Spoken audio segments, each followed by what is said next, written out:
Oi, bem-vindos a mais uma celebração da Ibira, Igreja Batista Ibirapuera. Vê se está todo mundo aí reunido. Chama para a gente passar esse tempo em família, juntos, buscando esse Deus. Quero aproveitar e pedir para você botar um joinha aí, para você se inscrever no nosso canal, ativar o sininho, ajudar a gente a compartilhar, porque as pessoas nem sabem que é de Jesus que elas precisam, né? E também aproveitando esse tempo de incerteza, de medos, ansiedade, a gente também passa, né? A gente também sente, mas a gente sabe para onde a gente pode correr. Então, vamos compartilhar esse Jesus. Agora é um tempo bem oportuno para isso, tá bom? Então, conto com vocês para nos ajudar nisso. Vamos orar? Entregar esse tempo para Deus, que Ele é o nosso convidado especial, é o motivo da gente estar aqui reunido. Ora comigo aí. Deus maravilhoso, obrigada, Senhor, pela liberdade de te buscar, de te chamar de Pai. E queremos a Tua presença, Senhor, que é o motivo da nossa reunião, é te exaltar, aprender do Senhor. Então fala conosco, se alegre com a música que vamos cantar para te honrar. E entre em cada casa, Deus, vai com cada família e leva a Tua bênção de Pai amoroso. Obrigada por poder orar, obrigada que sabemos que o Senhor ouve, obrigada que Tua mão está estendida até nós. Obrigada que o Senhor nos trata como filhos. Bendito seja o Teu nome, Deus. Nós oramos em nome de Jesus. Amém. Vamos cantar para esse Deus? Vamos buscar junto esse Deus? Bora!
Santo, Santo, Santo, Santo, Santo, quero te ver, Senhor. Santo, Santo, Santo, Santo, Santo, Santo, Santo, Santo, Santo, quero te ver, Senhor.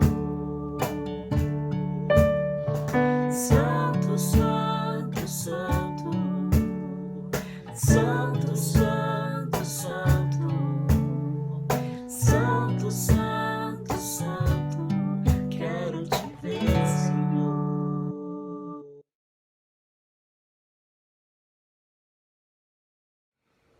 Oi pessoal, olá a todos, bem-vindos a mais um tempo de reflexão conosco aqui na Ibira, a Igreja Batista Ibirapuera. Nós temos nas últimas semanas conversado sobre uma série intitulada A Dinâmica da Nova Vida, baseada no livro de Colossenses. Hoje a gente vai dar continuidade a essa série do livro de Colossenses e vamos refletir especificamente em Colossenses capítulo 2, do verso 13 ao 23. O título da nossa reflexão de hoje é A Dinâmica da Nova Vida Caindo na Real. Então eu convido você a já abrir aí, folhear, se você tiver com o livro, a sua Bíblia até Colossenses 2, ou abrir aí o seu aplicativo, sua Bíblia eletrônica, como você preferir. Enquanto você faz isso, eu vou dando aqui um pouco de pano de fundo daquilo que nós vamos ler e refletir.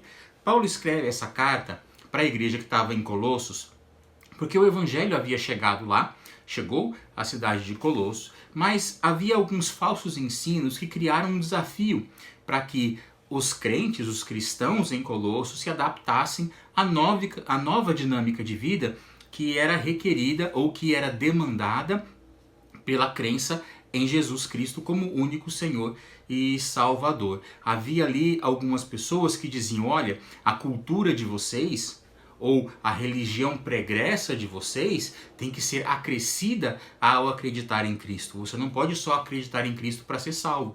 Então tinham pessoas sendo induzidas a achar que aquilo que elas traziam de bagagem da sua vida anterior ou da sua cultura eram elementos que precisavam permanecer na dinâmica de vida delas para que elas alcançassem a salvação. Então Paulo escreve para eles e diz assim, ó pessoal, vamos cair na real aí. Essas histórias que vocês estão ouvindo, elas não são reais, elas não são parte da realidade de quem acredita em Cristo Jesus. Então nós vamos refletir hoje um pouquinho sobre alguns desses desafios que Paulo alerta aos colossenses que geravam essa confusão no modo deles crerem, no modo deles acreditarem e no modo deles enxergarem aquilo que era suficiente ou não para a salvação deles. Então, acho que você já abriu aí em Colossenses capítulo 2. Então eu convido você, antes da gente fazer a leitura, de orar comigo, pedindo que Deus nos abençoe nesse tempo juntos e nos dê entendimento da sua palavra. Vamos orar? Deus, quero te pedir que o Senhor venha, pelo teu Santo Espírito, nos dar entendimento e esclarecimento da tua palavra. Que fique no coração de cada um aquilo que vem de ti, Pai, não aquilo que vem da nossa cabeça ou do nosso entendimento próprio, mas somente aquilo que seja bom para a edificação, para o fortalecimento da tua igreja, Pai. Nós te amamos, nós reconhecemos o Senhor como grande, o Senhor como bondoso, como único e soberano Deus. E é por isso que nós oramos a Ti, em nome do Senhor Jesus. Amém. Amém. Muito bem, às vezes a vida da gente muda e a gente não percebe, né, o que acontece em nossa volta. A gente não abraça a realidade de uma nova circunstância.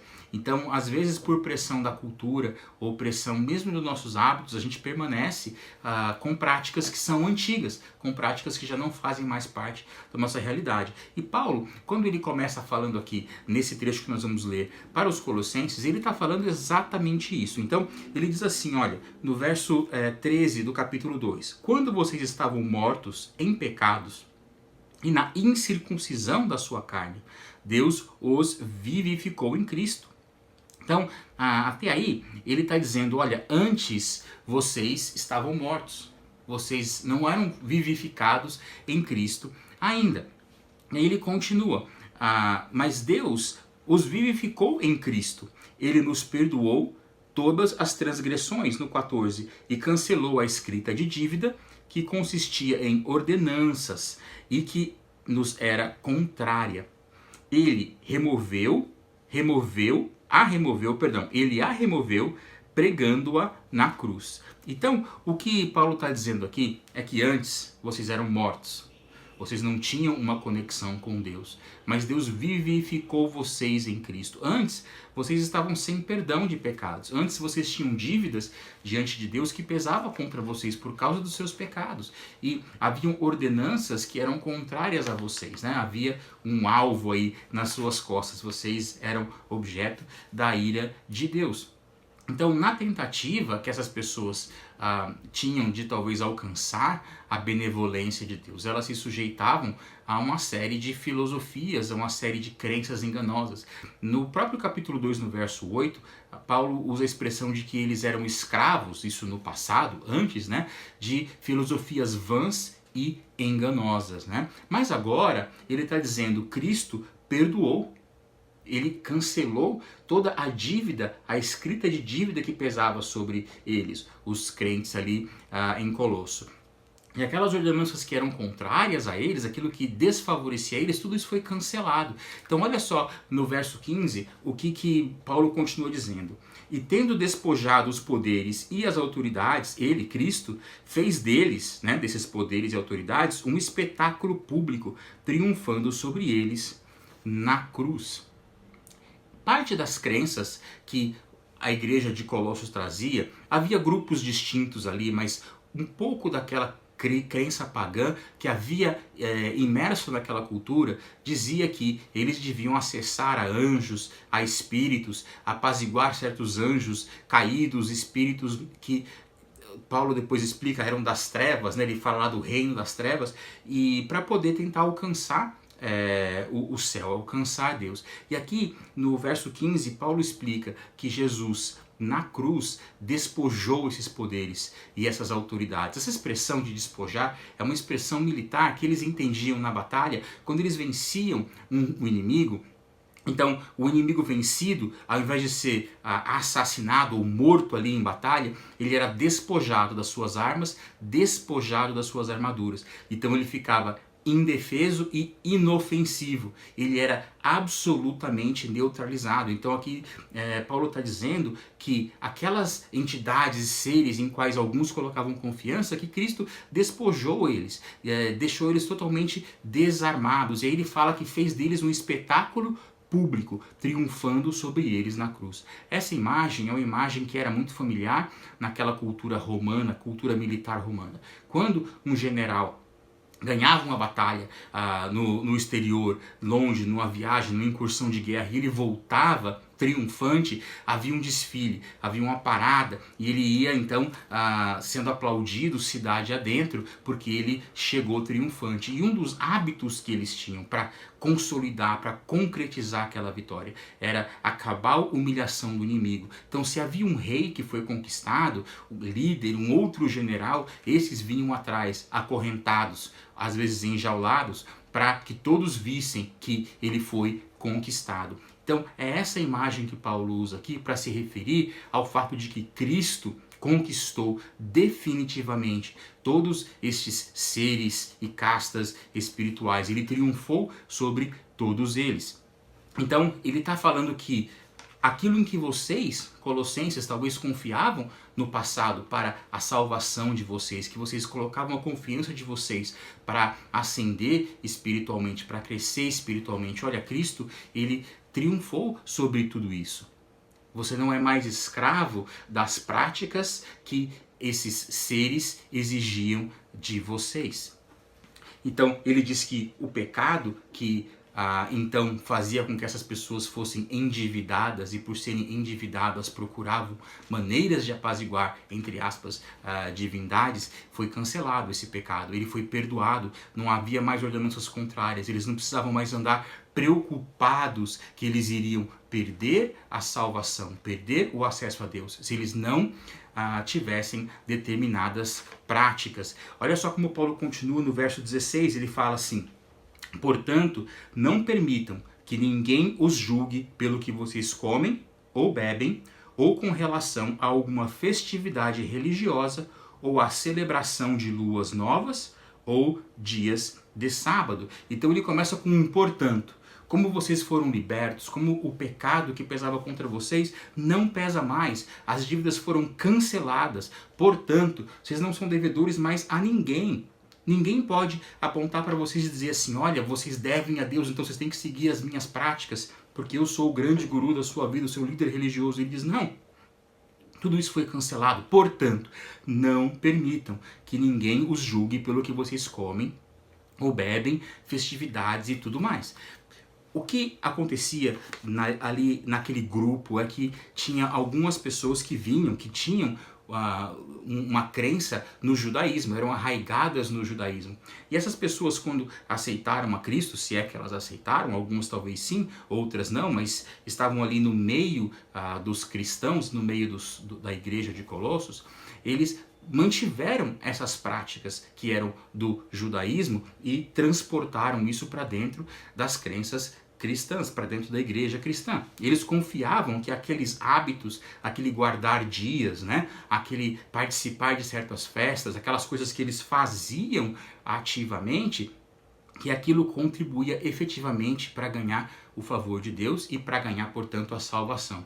E o que Paulo está falando é, essa dívida não está mais sobre as costas de vocês. Vocês não precisam mais usar destas coisas, desses rituais, desses guardar dias, luas e sábados e etc. Dias, ele fala, para ganhar a salvação.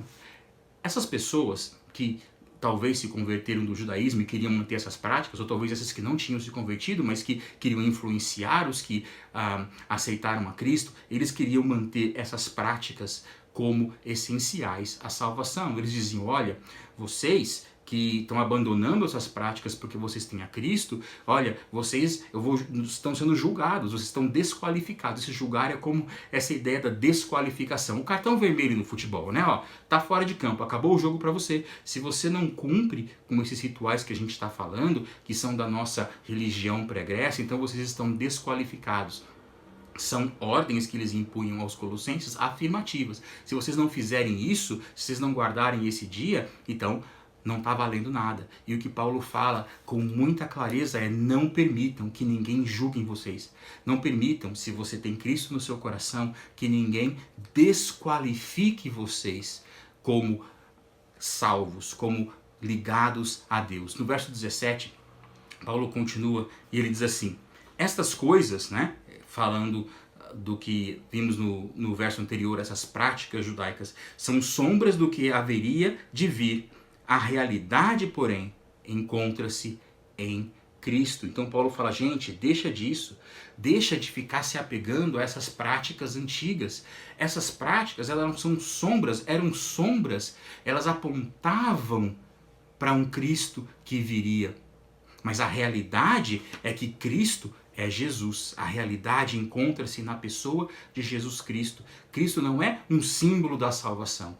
Esses rituais todos, eles eram símbolos, eles apontavam para aquele que Deus iria mandar como o Salvador. Mas agora que o Salvador veio aqui, que ele concretizou a obra de salvação, que ele na cruz pagou por todos os nossos pecados. Então, aqueles símbolos, eles não têm mais utilidade, porque a realidade está aqui. Então Paulo fala, pessoal, para de ficar se apegando a essas práticas antigas. Cai na real. Isso não tem mais valor, isso é sombra. Um exemplo que a gente pode dar agora, talvez em época de isolamento social, é que a gente tem contato com as pessoas hoje muito pela tela, né? A gente fica nas videoconferências, né? Fazendo o Skype, o Jitsi e falando com as pessoas aí no WhatsApp, e a gente tem saudade muitas vezes daqueles que estão próximos de nós. Agora imagina o absurdo que seria quando acabar tudo isso e você tem um reencontro, você ficar ali olhando para a tela do seu celular, aquela foto que você tirou da pessoa, né? Aquele snap que você tirou de quando vocês estavam fazendo ali uma videoconferência e olhava para a foto para matar a saudade. Aí a pessoa chega na tua porta, entra e fala, fulano, eu tô aqui. Você fala assim, que bom que você chegou. E você fica ali apegado à tela na sua mão. Claro que não, você larga o telefone, você larga a foto, você larga a imagem, você larga aquilo que era uma sombra, uma representação, e você vai abraçar o que é real, você vai abraçar a pessoa, você quer ter um relacionamento com aquilo que é real, não mais com aquilo que te lembrava da pessoa, com aquilo que talvez te ajudava a lidar com a saudade, com o desejo de estar perto da pessoa. Então é essa mesma ideia, ele fala essas coisas eram sombras, elas apontavam para um Salvador que viria. Então elas faziam parte de rituais que geravam aquele anseio, que apontavam pela esperança de um Salvador que viria. Mas Cristo já veio, ele é a realidade. Não faz mais sentido com a pessoa na sua frente, com o ato salvífico tendo sido realizado e consumado por Cristo, não faz sentido vocês ficarem agora ainda olhando para a foto, como se a foto fosse o real, ignorando a realidade de Cristo. É isso que Paulo está dizendo aqui com essa frase. Cai na real. Esquece aquilo que é só a imagem. Cristo é a realidade da conexão com Deus. O desenho de Deus para o universo físico e metafísico está concentrado na realidade de Cristo. Colossenses, a partir aí do comecinho do capítulo 1, ele vem dizendo que Cristo ele é um com Deus. A conexão com a divindade, ele é o criador da natureza, então ele é a reconexão da humanidade com a natureza, ele é senhor dos espíritos, a gente viu agora que ele triunfou sobre os espíritos maus e é senhor dos espíritos que são submissos a ele, ele é vitorioso sobre os poderes malignos. Ele é o cabeça da igreja, a gente viu também no capítulo 1. Então a igreja é aqueles que são precursores de uma nova humanidade. Jesus, ele foi o primeiro, o primogênito, né, ressurreto dentre os mortos. E aqueles que são a igreja são aqueles que estão predestinados a seguirem esse mesmo destino de Cristo, quando nós finalmente seremos absolutamente libertos do pecado e de tudo nessa nossa materialidade que nos torna inimigos de Deus. Então, diante da pessoa de Cristo, que é tudo que nós falamos agora e que realizou tudo isso que nós dissemos aqui, que trouxe o perdão dos pecados. Diante dele, Cristo, o que são essas práticas? O que são esses símbolos? O que são essas sombras? Não se pode comparar. É isso que Paulo está falando. No verso 18 ele continua e ele diz assim: não permitam que ninguém tenha prazer numa falsa humildade e na adoração de anjos os impeça de alcançar o prêmio. Tal pessoa conta detalhadamente suas visões e sua mente carnal a torna orgulhosa. Não permita que ninguém tenha prazer numa falsa humildade e na adoração de anjos. Então ele está dizendo, olha, se vocês querem realmente alcançar a salvação, é por Cristo.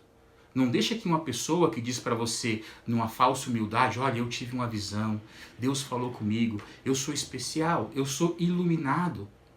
Deus se revelou para mim, e aí eu vou e conto a visão detalhadamente, agora vocês têm que me seguir, porque tá vendo como Deus falou comigo, eu sou especial. Você não, você está num segundo plano, então você tem que se sujeitar a mim, com quem Deus falou nessa visão. E aí o que Paulo fala é que a mente carnal dessas pessoas as torna orgulhosas, achando que elas são, porque tiveram determinada visão, superiores às demais. Eu pergunto, quantas religiões, seitas, né, começaram com alguém que teve uma visão exclusiva? Pessoas que se dizem profetas de um novo tempo que Deus colocou, profetas de uma nova realidade que Deus quer trazer. Mas ninguém mais viu, só eles. Não houve testemunha da visão, não houve testemunha daquilo que esta visão supostamente disse para eles. Você precisa apenas obedecer o que eles te disseram, porque eles são os profetas, os escolhidos, os eleitos, e se você não obedecer o que eles estão te dizendo, não seguir as práticas que eles estão te falando, se você não participar daquele grupo, daquela, entre aspas, religião ou seita, então você é, como falou ali atrás do julgamento, você é desqualificado. Você não faz parte daqueles que são especiais diante de Deus.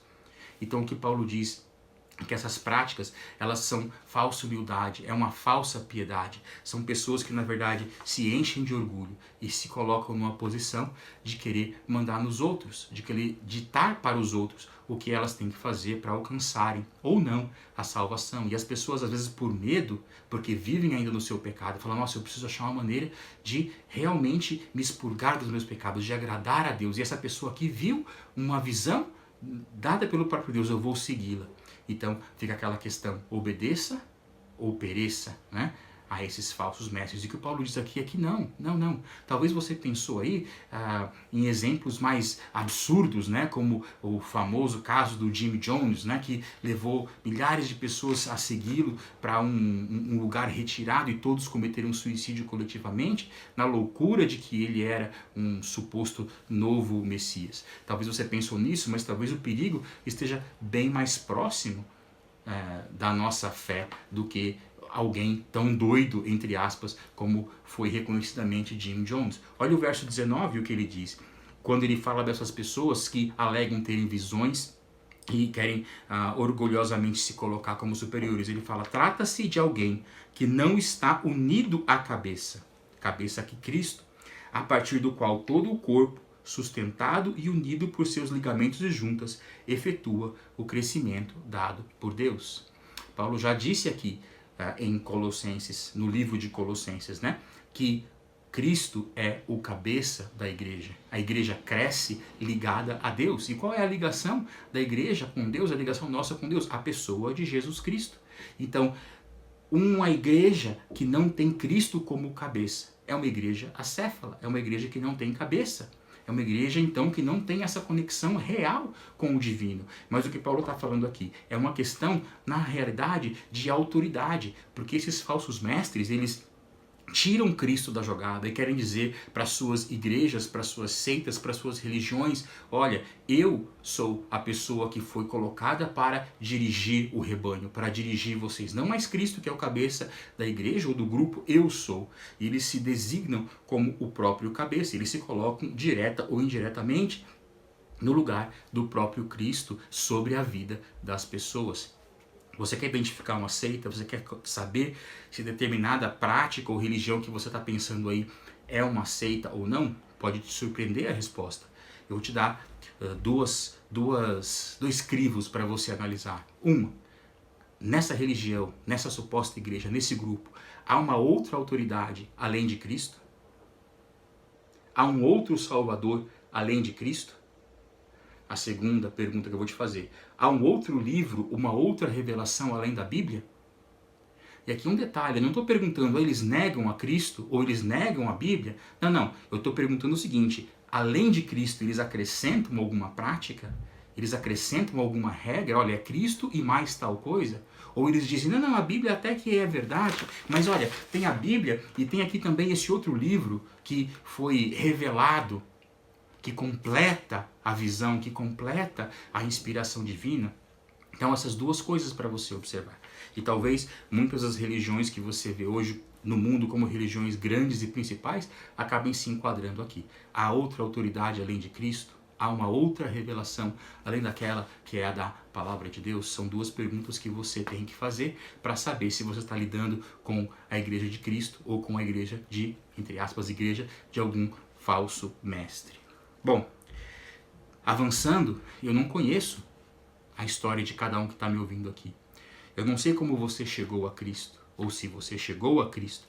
Eu não sei, ao chegar e ao ser apresentado ao Evangelho, se você trouxe práticas de sua cultura anterior ou de religiões anteriores, às quais você se submetia na sinceridade do seu coração, achando que ali você ia alcançar a salvação.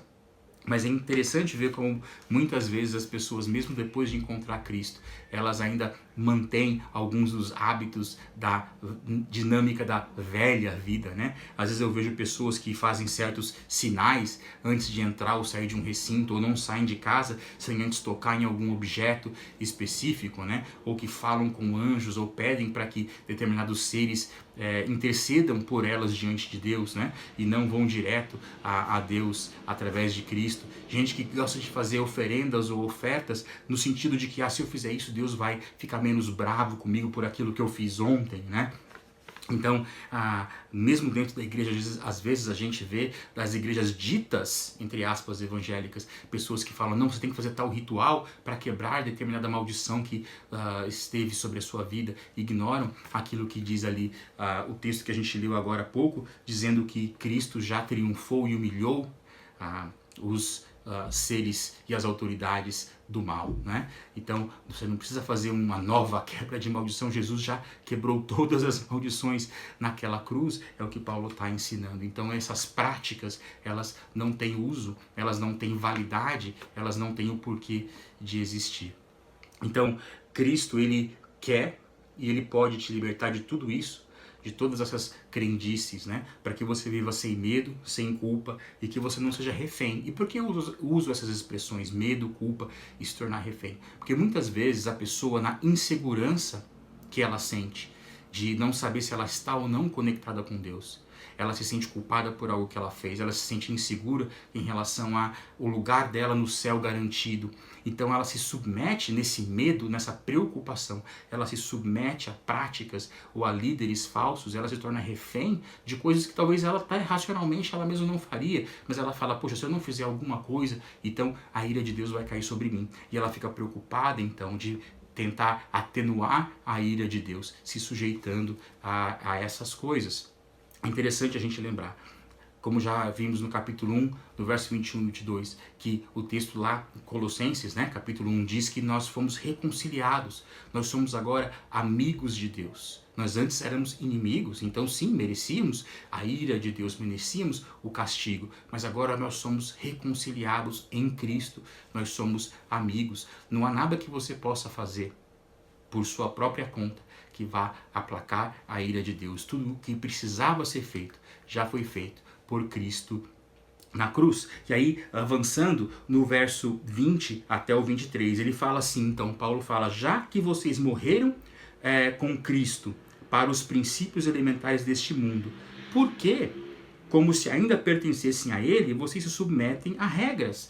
E aí, lembra que a gente viu também no capítulo 1 que nós fomos transportados do reino das trevas, tirados e colocados no reino do Filho de Deus. Então ele fala, vocês não estão mais como parte daquele mundo, então por que vocês ainda se submetem às regras, ao modo de viver daquele mundo? Aquilo não é mais realidade para vocês, caiam na real, aquilo já ficou para trás. E ele fala, por que vocês se submetem às regras? No verso 21, não manuseie, não prove, não toque, todas essas coisas estão destinadas a perecer pelo uso, pois se baseiam em mandamentos e ensinos humanos. Essas regras têm de fato aparência de sabedoria, com sua pretensa religiosidade, falsa humildade e severidade com o corpo, mas não tem valor algum para refrear os impulsos da carne. Paulo está se referindo aqui a uma crença, a um modo de pensar que as pessoas chamavam de asceticismo, que era a abstenção de prazeres carnais, de confortos materiais, para uma elevação espiritual. Então, a gente falou anteriormente, como a gente comentou, talvez aqueles que se converteram e vieram do judaísmo, de ordens assim de afirmação, né? Façam isso, participem da festa, guardem os dias. Aqui a gente pode dizer que é um pouco do contrário. Olha, não toquem, não manuseiem, não provem, restringam-se. E na sua restrição, né? Na sua vida monástica, demonstrem piedade. E aí é interessante aqui, porque Paulo fala, isso não tem valor algum, isso não tem valor efetivo algum.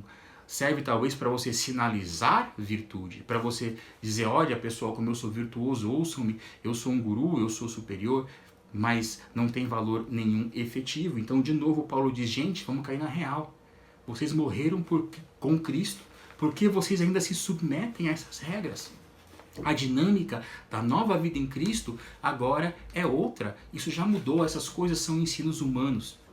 E aí eu quero fazer aqui uma observação. Às vezes, essas práticas, se você falar assim, poxa, mas Paulo, se eu tiver uma disciplina de submeter o meu corpo para acordar cedo, para ter mais tempo para ler, ou para estudar, ou para trabalhar, ou se eu praticar um jejum e isso vai me deixar com a cabeça mais alerta e desperta, então tudo bem, existem muitas práticas de restrição, de disciplina que a gente impõe a nós mesmos, que tem valor, mas são ensinos humanos e têm valor como humanos. Elas não têm valor para a salvação. E no 23 ele fala exatamente isso, que essas regras têm de fato aparência de sabedoria, pretensa religiosidade, falsa humildade, e essa severidade com o corpo, eu vou me disciplinar, eu vou bater em mim mesmo, mas isso não tem valor nenhum para de fato refrear os impulsos da carne. Aquilo dentro de você que batalha contra a vontade de Deus, não vai ser por seu esforço, por sua disciplina que você vai vencer. Você vai vencer pelo Espírito Santo que habita em você. Cristo já pagou pelos seus pecados na cruz, todos eles, os presentes, os passados e sim, os futuros. Quer dizer que a gente vai então andar em pecado? Lógico que não, de modo algum. A gente tem que andar de acordo com a nova vida para a qual nós fomos chamados. Mas o poder para a gente fazer isso está no Espírito Santo que Jesus nos deu. Então Jesus já fez a obra salvadora na cruz. Ele nos presenteou com o Espírito Santo para nos ajudar. Ele nos deu a garantia, nos deu a promessa de que nós seremos renovados, nós seremos como Cristo na nossa nova humanidade, nós ressuscitaremos juntamente com Ele, que foi o primogênito da ressurreição. Então, diante da grandiosidade de tudo isso que foi feito por nós, por Cristo Jesus, por que nós ainda nos apegamos e nos sentimos culpados porque fizemos A ou não fizemos B? É isso que Paulo fala aqui. Essas coisas podem até ter, quando a gente se compara uns com os outros, alguma aparência de realidade, mas não são coisas efetivas. Então, de novo, ele diz, caia na real, gente, isso aí não tem valor algum para a salvação. Pode ter sim algum valor na tua disciplina do dia a dia e deve ser abraçada apenas como tal. Talvez alguma pessoa, quando chegou a Cristo, vem de uma situação de alcoolismo, então para ela precisa realmente se restringir de consumir bebidas alcoólicas para que ela não recaia. O corpo dela talvez está condicionado de tal maneira que se ela voltar a tomar um golinho que seja, ela vai recair numa vida pregressa. Então para essa pessoa, claro que faz sentido essa ideia de se restringir, de se disciplinar. Mas não é que isso vai trazer para ela salvação. E não é que agora ela possa dizer para todos, ninguém mais pode beber. Ou aquele que tem liberdade vai dizer para o outro, a todos então devem beber. Não é assim que funciona. Cai na real, essas coisas elas têm valor dentro do nosso mundo, dentro da nossa humanidade, mas elas não têm valor eterno. Então, em tempos de rede social, de filtros, de imagem, né? Que domina sobre a realidade, as pessoas mostram não aquilo que é a vida real delas, mas aquilo que elas querem projetar. Então, o que você busca? Você busca uma vida de aparente espiritualidade ou uma vida de real espiritualidade? A quem você procura agradar? Você quer agradar realmente a Deus ou a sua cultura? Ou aquele seu grupo religioso? Quem é a autoridade na sua vida para a questão de vida eterna? No fim, essa é a pergunta. Quem é a autoridade máxima? A quem você ouve para dizer se você está destinado a um encontro com Deus em amizade, em reconciliação ou de juízo e de ira? Cristo, o verso 15 diz isso, já conquistou por todos aqueles que creem nele, na cruz, o perdão dos pecados. A disciplina tem sim um valor para o tempo presente, mas não para a aparência. Engraçado que mesmo Jesus, quando fala do jejum, ele diz, olha, quando vocês jejuarem, não fiquem aqui com o cara triste, falando, olha como eu estou jejuando e tal, para a aparência. Ele fala, se fecha na tua casa, lava o rosto, unge tua cabeça com óleo, se mostre disposto para que as pessoas não saibam. Quando você for orar, não fica orando nas praças, vai e ora no teu quarto, para que Deus que te vê em secreto te recompense também ali no secreto. E não para a aparência, porque essas coisas não têm valor eterno. O ruim é que muitas vezes a gente se apega a essas coisas e muitas pessoas dentro do contexto da igreja acabam se frustrando e se martirizando porque acham que recai sobre elas o peso de ter determinadas práticas ou de se abster de determinadas práticas para alcançar o favor de Deus. E o que Paulo está falando aqui aos Colossenses é que não, essas coisas elas não têm valor para a eternidade. Se você for crente em Jesus Cristo, se você acreditar nele como Filho de Deus, a sua salvação está ancorada nele. Tudo se fez novo, as coisas velhas ficaram para trás, a dinâmica velha ficou para trás. Eu lembro de um conhecido meu, um velho conhecido meu, que era missionário em Angola, viveu lá boa parte da vida dele, e certa vez a gente estava batendo um papo e ele começou a soluçar, e ele puxa do bolso dele um fiozinho de linha vermelha e colocou aqui na testa, grudou. Eu falei, rapaz, o que é isso? Ele falou assim, não, isso aqui é para passar o soluço. Eu falei, mas de onde você tirou isso? Claro que da cultura de onde ele veio, onde ele cresceu, de onde ele nasceu. Aquela era uma prática mística, natural, comum. As pessoas se apegavam a essas coisas, para essas pequenas superstições, né, para o dia a dia. E ele, uma pessoa crente, formando-se pastor, mas ele trazia com ele aquela pequena superstição, né, de uma dinâmica de uma vida anterior. Muito bem, a dinâmica da nova vida, ela pede então mudanças, uma adaptação à realidade do Cristo supremo e do Cristo suficiente para alcançarmos a salvação. Se vocês creram em Cristo, então não andem com medo de perder a salvação porque você fez algo ou deixou de fazer algo. Não andem com insegurança da sua salvação ou seguindo superstições para ganhar o céu. A Bíblia nos diz em João, 1 João 4, que o amor lança fora todo medo. Essas pessoas que muitas vezes andam seguindo regras e certos líderes vivem sempre com medo de que algo vai acontecer a elas, sempre endividadas, né? Não entenderam que o pecado já foi pago, não tem mais dívida. Então lá em 1 João 4 diz assim, a partir do 13, sabemos que permanecemos nele e ele em nós, porque ele nos deu o seu Espírito. Então é pelo Espírito que a gente consegue avançar e caminhar nesse mundo. Aí no 14, e vimos e testemunhamos, João fala, que o Pai enviou seu Filho para ser o Salvador do mundo. Ele é o Salvador do mundo.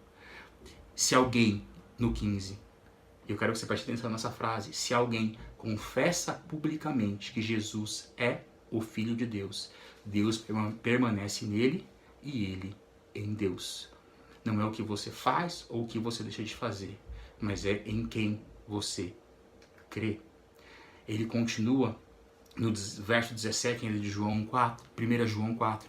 Desta forma, o amor está aperfeiçoado entre nós para que, no dia do juízo, tenhamos confiança. Veja bem, porque neste mundo somos como ele.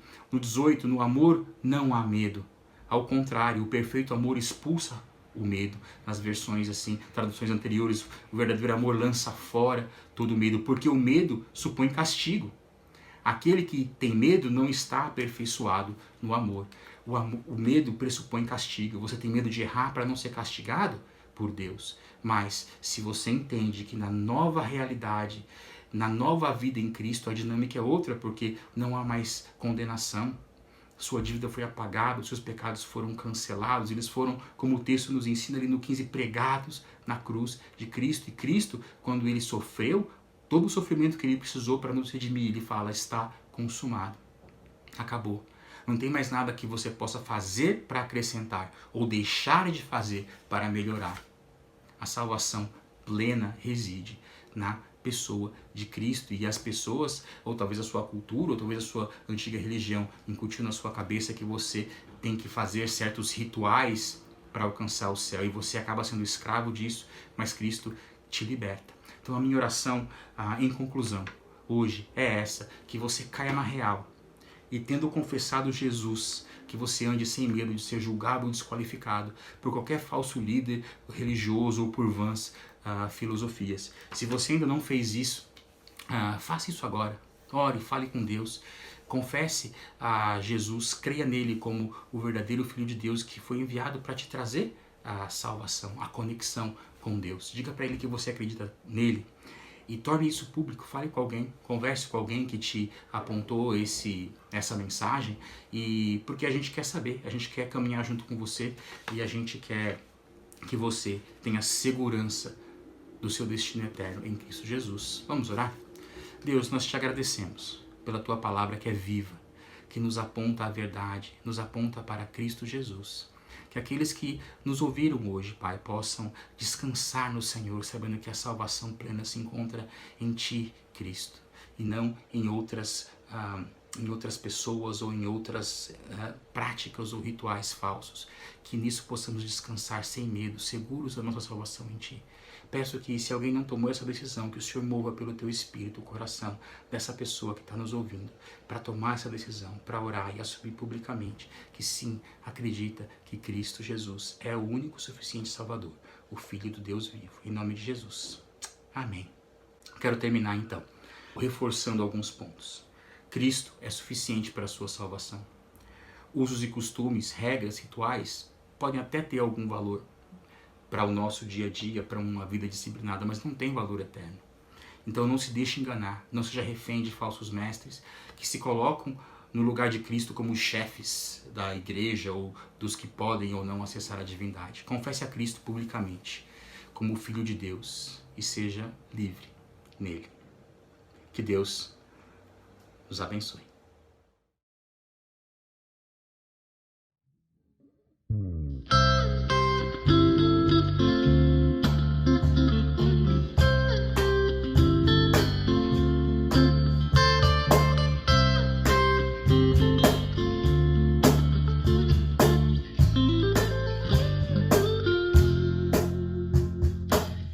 Sobre toda a terra, tu és o rei, sobre as montanhas e o pôr do sol. Uma coisa só, meu desejo é: vem reinar de novo em mim, reinar em mim, com teu poder, sobre a escuridão, sobre os sonhos meus. Tu és o Senhor de tudo que sou. Vem reinar em mim, Senhor. Oh, oh, oh.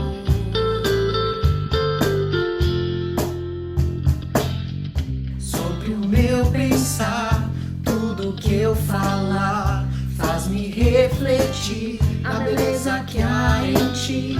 Tu és para mim mais que tudo aqui.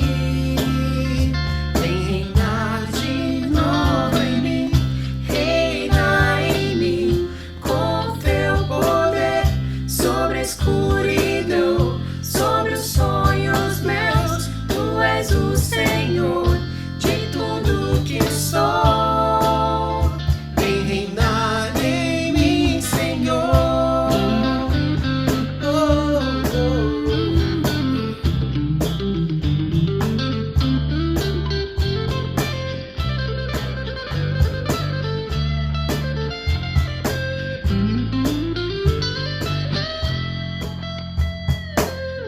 Sobre o meu pensar, tudo que eu falar, faz-me refletir a beleza que há em ti. Tu és para mim mais que tudo aqui. Vem reinar em mim, Senhor, reinar em mim, com teu poder, sobre a escuridão, sobre os sonhos meus. Tu és o Senhor de tudo que sou.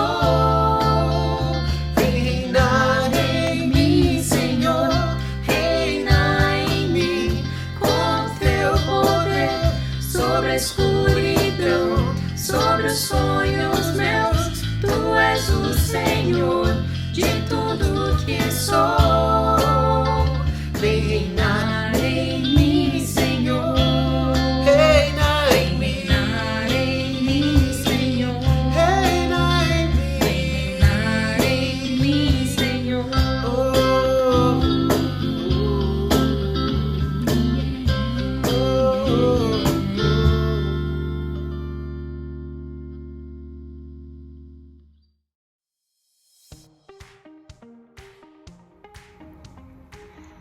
Oi pessoal, tudo bem? Alguns avisos importantes para nossa semana.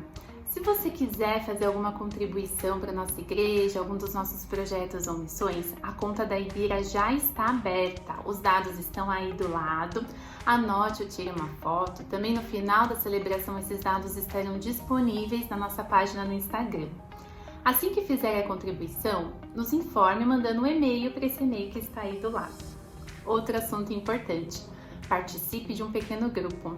Nós temos 3 pequenos grupos que se reúnem quinzenalmente, agora, na modalidade online, de quinta e de sexta-feira. Se você ainda não participa e gostaria de mais informação, gostaria de participar, nos mande uma mensagem no Instagram ou no Facebook que a gente manda mais informações para vocês. Os próximos acontecerão daqui 15 dias. Acompanhe e divulgue o nosso conteúdo nas redes sociais. Semanalmente a gente posta algumas informações do que está acontecendo, compartilha a mensagem. E divulgar esse conteúdo é importante nesse momento que a gente está vivendo, porque pode ajudar muita gente que precisa de ajuda. Então, se você ainda não segue as nossas páginas, acesse o nosso Instagram, nossa página no Facebook, no YouTube, no Spotify, tem muita coisa boa acontecendo. Turma da Ibira, né? A turma dos pequenininhos, das crianças que estão se reunindo a cada 15 dias também para ter o seu encontro. O próximo acontecerá dia 9 de agosto, às 10h30 da manhã, através do Jitsi. Se você tem criança pequena em casa e ainda não participa, também nos envie uma mensagem que a gente também manda informação do que está acontecendo com os pequenininhos. Será um tempo bom também. Nesse tempo que a gente está fazendo a nossa celebração online, nós estamos realizando a ceia mensalmente. Então, a próxima ceia acontecerá no dia 2. Então, já vão se preparando, separe o seu pão, o seu suco de uva, que a nossa próxima ceia será no dia 2 de agosto. Outra coisa importante, os líderes dos pequenos grupos estão enviando para as famílias um roteiro de um culto doméstico que nós incentivamos que as famílias façam durante a semana. É um tempo muito importante para as famílias se reunirem, para estar lendo a Bíblia junto, orando. Então, se você ainda não recebeu esse roteiro, peça para o líder do seu pequeno grupo, ou se você não faz parte de pequeno grupo e gostaria de receber, também mande uma mensagem que a gente manda para vocês também. É um tempo muito bom em família, muito importante, porque nós sabemos que a igreja, ela começa em casa. Então, ter esse tempo em família é um tempo muito precioso, muito especial. É isso aí, pessoal. Tenha uma boa semana.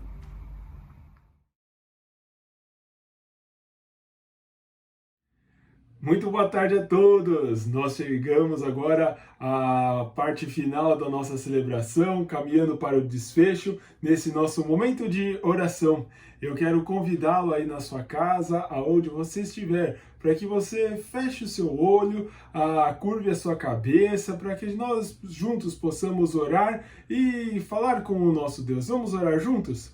Senhor, nós agradecemos ao Senhor, porque o Senhor é bom, porque as suas misericórdias duram para sempre, porque o seu amor transborda na nossa vida. Obrigado porque um dia o Senhor mandou seu Filho Jesus para pagar a pena pelos nossos pecados na cruz do Calvário. Muito obrigado pelo seu tão grande amor para conosco. Ó Pai querido, nós queremos lembrar neste início de oração das nossas crianças, pedindo para que em breve o Senhor se revele a elas, para que elas conheçam o seu Filho Jesus Cristo, reconhecendo-o como Senhor e Salvador de suas vidas. Ó Pai, cuide das crianças da Ibira, Senhor, e cuide de todos nós que estamos participando neste momento de celebração, que o Senhor afaste de nós o mal, afaste de nós a doença, possa trazer um novo vigor de vida a cada dia a nós. E eu quero clamar em especial pela vida do Rafinha, pela vida da Deise, pela vida do Dani, pela mãe da Lia, a mãe da Ivani, pelo pai da Anne, de todos os demais pedidos